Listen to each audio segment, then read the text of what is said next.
This is the Wire Weekly Rollup for the week of April 14th through the 20th, 2024. Beginning with international events, in Australia, following the Bondi Junction Mall stabbing attack last week, another, probably unrelated attack was carried out at the Christ the Good Shepherd Church in Sydney. Bishop Marmari Emmanuel, a prominent and internationally famous clergyman, was stabbed by an assailant during services Monday evening. The bishop survived the attack, possibly due to the assailant's weapon failing to open. However, the bishop and several others were hospitalized due to injuries sustained during the attack.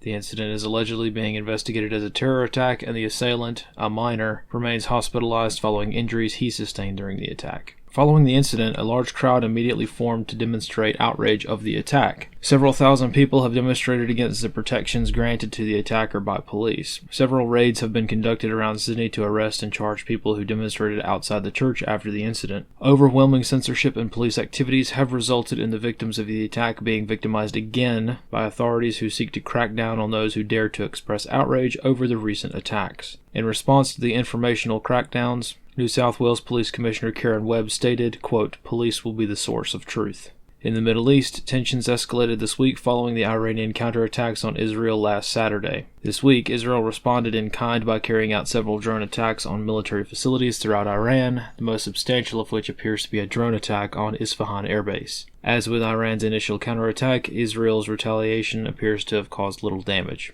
On the home front in the United States, on Monday, coordinated demonstrations to impact transportation were observed to be conducted by various well-funded groups affiliated with various pro-Palestine movements and various climate agendas. The Brooklyn and Golden Gate bridges were targeted by demonstrators, along with several airports and other transportation venues. Most demonstrations were disrupted after some time, though many delays and logistical problems were caused by protesters.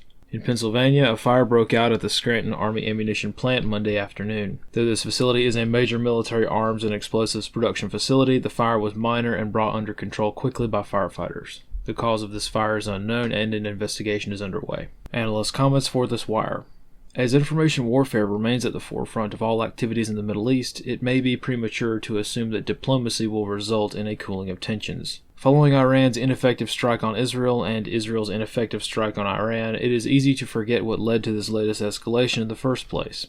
Israeli efforts to directly target the Iranian diplomatic post in Syria was without question intended to spark a widening of the conflict. The military value of striking an embassy compound was negligible on Israel's part, as the military leadership killed in the strike were not particularly valuable targets in the grand scheme of the conflict. Additionally, Israel only changed positions after being deliberately and openly told by the White House that the United States is concerned that Israel is trying to drag the U.S. into the conflict openly. The sheer frankness of this admission is honestly surprising at this stage in American politics. Normally, these kinds of sentiments are expressed behind the closed doors of strategic ambiguity. Only after the United States openly stated it will not back up an Israeli counterattack in Iran does Israel launch an attack so ineffective that Israel no longer wants credit for it.